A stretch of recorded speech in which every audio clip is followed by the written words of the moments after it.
Hello friends, dream girl की story बहुत ही interesting मोड़ पर आ चुकी है, जिसमें आयशा सुनसान और अंधेरे रास्ते में अपनी कार से उतर करके अपनी डिक्की में रखे हुए ट्रंक को खोल करके देखती है, लेकिन उसे जल्दी से बंद कर देती है। तभी वहां पर वो पागल आदमी आकर के आयशा को पकड़ने की कोशिश करने लगता है।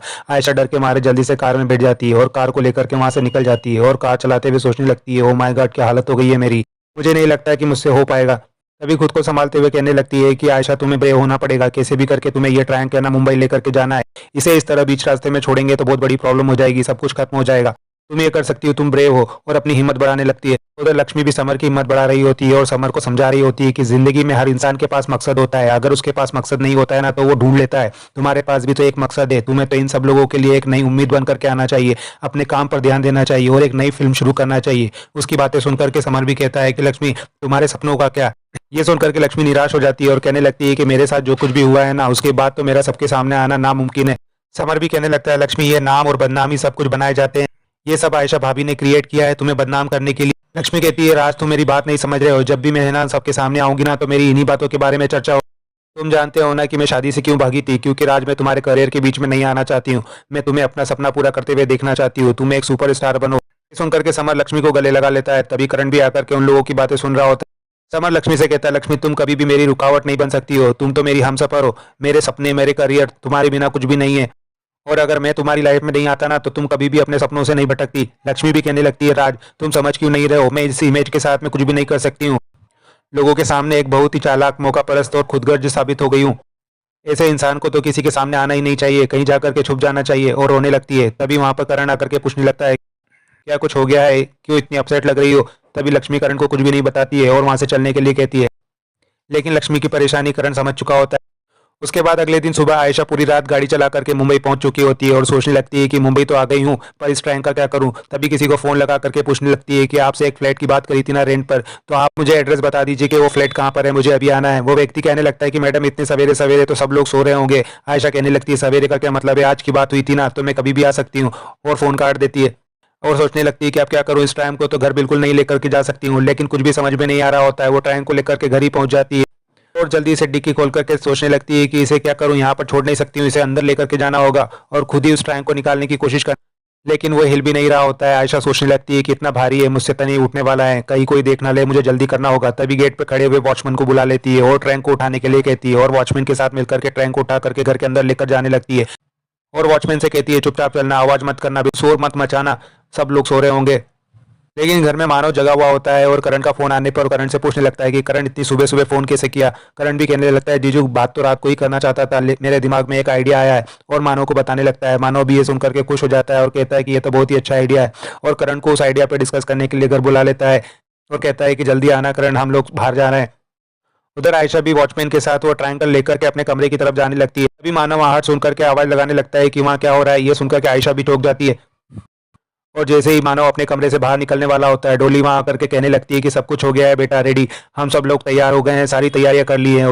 उधर आयशा भी ट्रंक को उठाए बहुत थक चुकी होती है। वो उसे नीचे रख करके 2 मिनट के लिए सांस लेने लगती है और डोली के जाने के बाद में वॉचमैन से जल्दी से ट्रंक को उठा करके कहती है कि जल्दी चलो, और जल्दी से अपने कमरे में लेकर के चली जाती है और जल्दी से वॉचमैन को वापस गेट पर भेज करके अपने कमरे का दरवाजा लौट देती है। तभी तभी वॉचमैन को बाहर जाते हुए मानव देख लेता है और आयशा के कमरे में आ जाता है और कमरे में आयशा को देख करके हैरान हो जाता है और उससे पूछने लगता है कि बहुत जल्दी आ गई तुम तो लोनावला से।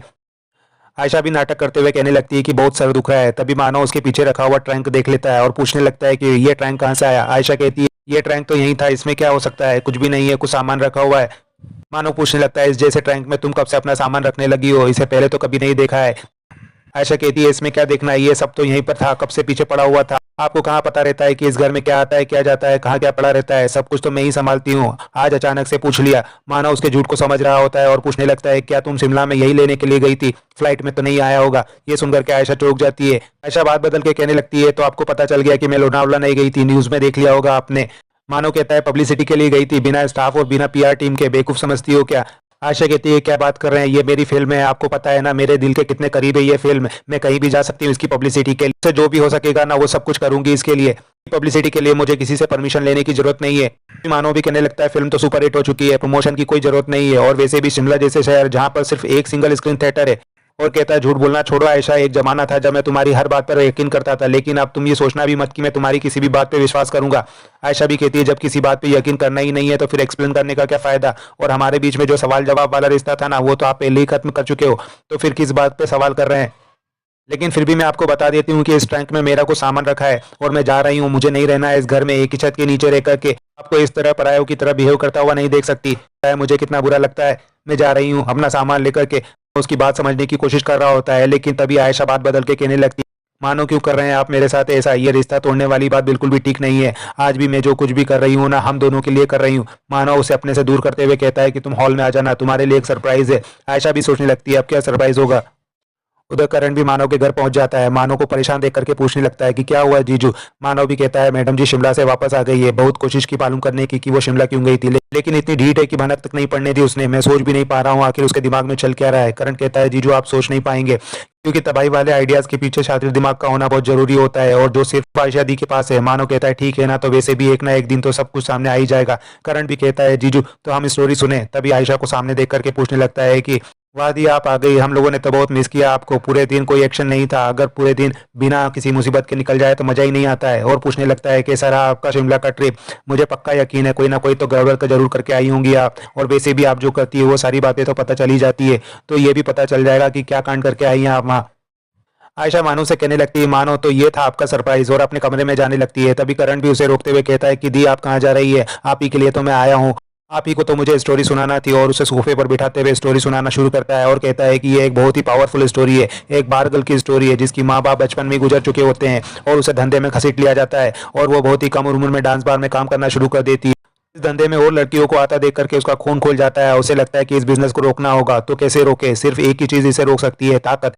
वो इस बिजनेस को समझती है और इस बिजनेस के पीछे के बिजनेस को समझती है, और आखिर में ये सब क्या हो रहा है उसे धीरे धीरे समझ में आने लगता है। वो धीरे धीरे एक बिजनेस वूमन बन जाती है, और फिर उसकी दोस्ती काफी बड़े बड़े लोगों से हो जाती है, ब्यूरोक्रेट्स, मिनिस्टर, और फिर वो अपने दोस्तों का इस्तेमाल करके इस बिजनेस को बंद करवा देती है और लड़कियों को इस बिजनेस से छुड़ा देती है। और जितने भी पैसे वो कमाती है वो उन बच्चियों के लिए स्कूल खुलवाती है और नारी केंद्र बनवाती है, ताकि उन बच्चियों को अच्छी जिंदगी मिल सके। लेकिन उसका अतीत इतनी आसानी से उसका पीछा नहीं छोड़ता है, और वही शरीफ लोग उससे बाद में बदला ले लेते हैं और उसे बदनाम कर देते हैं। अपने आप को प्रूफ करने के लिए वो खुद की जान ले लेती है, लेकिन बच्चियों के लिए एक अच्छा सहारा मिल जाता है, उन्हें एक अच्छा घर मिल जाता है।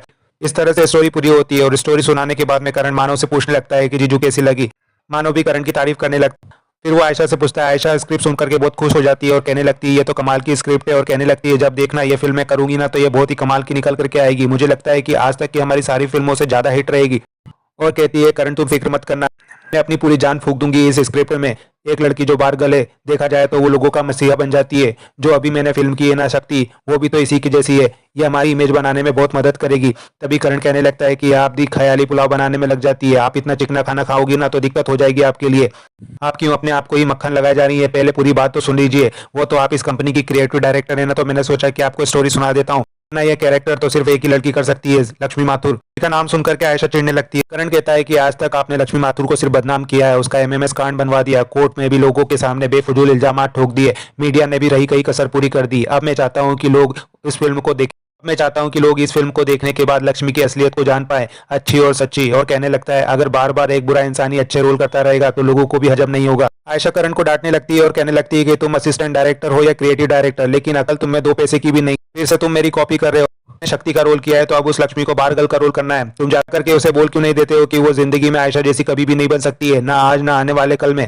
करण तुम प्यार में बिल्कुल एकदम अंधे हुए पड़े हो, हर जगह तुम्हें लक्ष्मी दिखाई देती है, लक्ष्मी को ही लेकर आना होता है। अब स्क्रिप्ट भी लिखी है तो सिर्फ लक्ष्मी के लिए, और कहती है मैं इस कंपनी की क्रिएटिव डायरेक्टर हूँ और उस बदनाम लड़की को मैं अपनी फिल्म में बिल्कुल भी नहीं लेने वाली, ये मेरा फाइनल डिसीजन है। तभी मानव कहने लगता है कि मैं इस कंपनी का सीईओ हूँ, मैं से चाहूँ उसे कास्ट कर सकता हूँ, ये फिल्म लक्ष्मी माथुर ही करेगी। और आयशा की तरफ घूर करके देखने लगता है और कहता है कि आयशा मैंने जब तुम्हें कास्ट किया था ना तो तुम तो एक स्टार बन चुकी थी, लेकिन लक्ष्मी को देखते ही मुझे लग गया था कि ये एक दिन सुपरस्टार जरूर बनेगी। और इनसे कहता है करण तुम इस फिल्म पे काम शुरू करो।